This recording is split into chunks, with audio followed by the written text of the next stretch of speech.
स्वागत करती हूँ। और आज वैदिक सभ्यता का लास्ट क्लास है। इसमें आज हम पढ़ेंगे उपनिषद के बारे में कि किस किस उपनिषद से क्या क्या लिया गया है। तो आइए देखते हैं। उपनिषद, उपनिषद उप प्लस नी प्लस सद से मिलकर बना है। उप का मतलब होता है निकट, नी का मतलब होता है नीचे, सद का मतलब होता है बैठना। ठीक है, जिसका अर्थ निकलता है कि गुरु के समीप बैठकर ज्ञान प्राप्त करना। उपनिषद का मतलब ये निकलता है कि गुरु के समीप बैठकर ज्ञान प्राप्त करने से है। ठीक है, बृहदारण्यक उपनिषद, इसमें क्या गया है, ये मैंने स्टार लगा के लिखा हुआ है। ठीक है, तो बृहदारण्यक उपनिषद में पुनर्जन्म के सिद्धांत का पहली बार उल्लेख किया गया है। तो पूछ सकता है कि पुनर्जन्म के सिद्धांत का उल्लेख किसमें किया गया है, तो बृहदारण्यक उपनिषद में किया गया है। दूसरा देखते हैं जाबलू उपनिषद। जाबलू उपनिषद में 4 आश्रमों के बारे में बताया गया है। पहला ब्रह्मचर्य, दूसरा गृहस्थ, तीसरा वानप्रस्थ और चौथा जो है वो है आपका संन्यास, मतलब गृह त्याग। ठीक है, तो जो ब्रह्मचर्य है उसका जो टाइम बताया गया है उसमें वो है 0 से 25 वर्ष। गृहस्थ वाला जो बताया गया उसका टाइम है आपका 25 से 50 वर्ष। और उसके बाद जो वानप्रस्थ के लिए बताया गया है वो बताया गया आपका 50 से 75 वर्ष। और जो गृह त्याग का समय बताया गया है वो है आपका 75 से 100 वर्ष। ठीक है, यहाँ पे मैंने लिख भी दिया है, ब्रह्मचर्य के नीचे 0 से 25 वर्ष, गृहस्थ के नीचे 25 से 50 वर्ष, वानप्रस्थ के नीचे 50 से 75 वर्ष और संन्यास के नीचे 75 से 100 वर्ष की चर्चा की गई है। ये चर्चा की गई है जाबलू उपनिषद से। पूछ सकता है कि किस उपनिषद से 4 आश्रमों का उल्लेख ये चर्चा किया गया है, तो वो है आपका जाबलू उपनिषद से किया गया है। कठोर उपनिषद, कठोर उपनिषद में यम और नचिकेता, यम और नचिकेता के संवाद, मतलब कि जो उन्होंने बातें की है यम और नचिकेता ने, उसको कठोर उपनिषद में रखा गया है। पूछ सकता है क्वेश्चन कि कठोर उपनिषद में किसके संवाद को रखा गया है, तो यम और नचिकेता के संवादों को रखा गया है। उसके बाद से ओम शब्द का महत्व को दर्शाया गया है। और पूछ सकता है कि ओम शब्द के महत्व को किस उपनिषद में दर्शाया गया है, तो वो आपका कठोर उपनिषद में दर्शाया गया है। लास्ट में आपका स्टार्ट आ गया सत्यमेव जयते।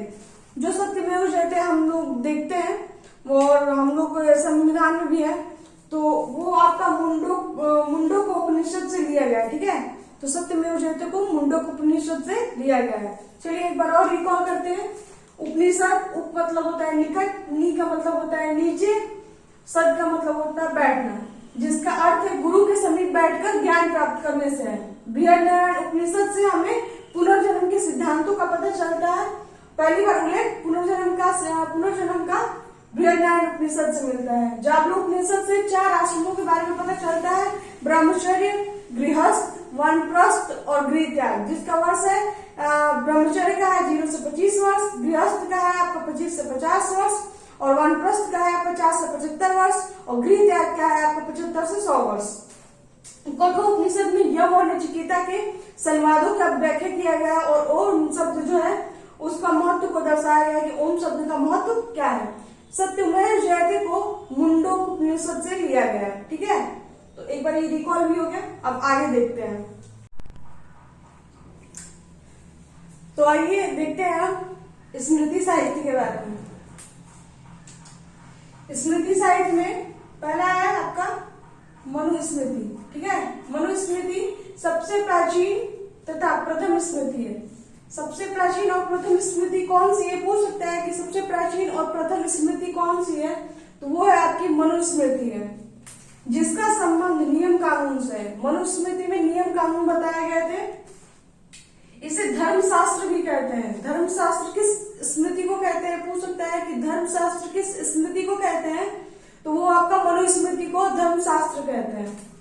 इसमें ऊंची जाति को वरीयता दी गई है, जबकि निम्न जाति वालों को और महिलाओं को नीचा दिखाया गया। ठीक है, इस स्मृति में जो ऊंची जाति वाले लोग हैं उनको वरीयता दी गई है ना, उनको लाभ पहुंचाया गया है, लेकिन जो नीची जाति वाले हैं और महिलाएं हैं उनको नीचा दिखाया गया है मनुस्मृति में। ठीक है, दूसरा है विष्णु स्मृति और नारद स्मृति में गुप्त काल की जानकारी मिलती है। तो पूछ सकता है कि विष्णु स्मृति और नारद स्मृति में से किस काल की जानकारी मिलती है, एक तो गुप्त काल की जानकारी मिलती है, और ये भी पूछ सकता है कि गुप्त काल की जानकारी किसमें मिलती है, तो विष्णु स्मृति और नारद स्मृति में मिलती है। अगला है मनुस्मृति और याज्ञवल्क्य स्मृति से मौर्य काल की जानकारी मिलती है। मौर्य काल से किसकी जानकारी में, मौर्य काल की जानकारी किस स्मृति से मिलती है, तो वो आपकी मनुस्मृति और याज्ञवल्क्य स्मृति से मिलती है। याज्ञवल्क्य स्मृति में जुआ खेलने को उचित बताया गया है, मतलब कि याज्ञवल्क्य जो स्मृति है उसमें जुआ खेलना कोई अपराध नहीं है, वो ठीक बताया गया है। चलिए एक बार रिकॉल करते हैं। स्मृति साहित्य मनुस्मृति सबसे प्राचीन तथा प्रथम स्मृति मनुस्मृति है, जिसका संबंध नियम कानून से था। इसे धर्मशास्त्र भी कहते हैं। इसमें उच्च जाति को वरीयता तथा महिलाओं और दलितों को नीचा दिखाया गया है। विष्णु स्मृति और नारद स्मृति में गुप्त काल की जानकारी मिलती है, जबकि मनुस्मृति और याज्ञवल्क्य स्मृति में मौर्य काल की जानकारी मिलती है। याज्ञवल्क्य स्मृति में जुआ खेलने को सही बताया गया है, उचित बताया गया है। अब आगे देखते हैं।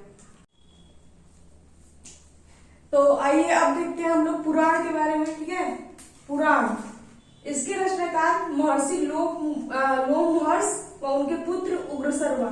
एकदम दिख नहीं रहा, फ्लैश आ रहा है, उग्रसर्वा। ठीक है,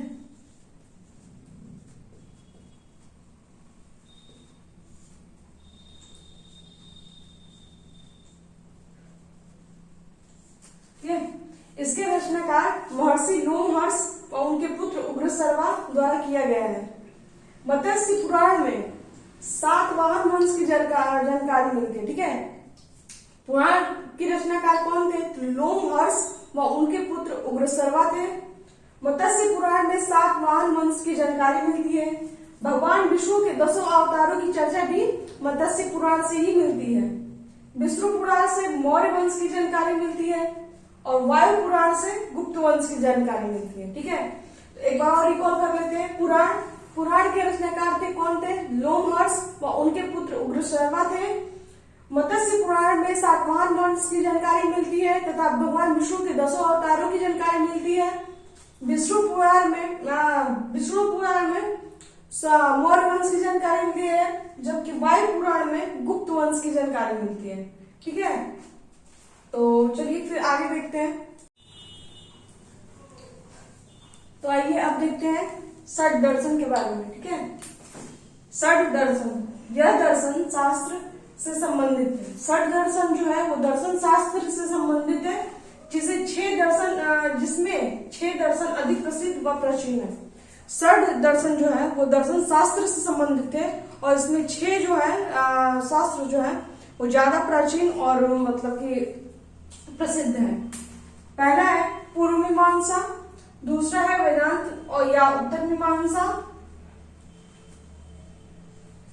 वेदांत या उत्तर मीमांसा, तीसरा है सांख्य दर्शन, चौथा है वैशेषिक दर्शन, पांचवा है न्याय दर्शन और छठवा है योग। ठीक है, तो ये 6 मुख्य थे। ठीक है, अब इनके महर्षि कौन कौन है ये देख लेते हैं। पूर्व मीमांसा के महर्षि जैमिनी, वेदांत या उत्तर मीमांसा के महर्षि बादरायण, सांख्य दर्शन के महर्षि कपिल, वैशेषिक दर्शन से महर्षि कर्णाद, न्याय दर्शन से महर्षि गौतम, योग से महर्षि पतंजलि। ठीक है, क्वेश्चन आ सकता है पूर्व मीमांसा से कौन से महर्षि रिलेट करते हैं या मतलब कि उनसे रिलेटिव कौन कौन है। ठीक है, पूर्व मीमांसा से रिलेट कौन से महर्षि करते हैं, तो आपके महर्षि जैमिनी करते हैं। ठीक है, एक बार और फिर से रिकॉल कर लेते हैं। ठीक है, ये षट दर्शन के बारे में। षट दर्शन यह दर्शन शास्त्र से संबंधित है, जिसमें 6 दर्शन मुख्य या प्राचीन है।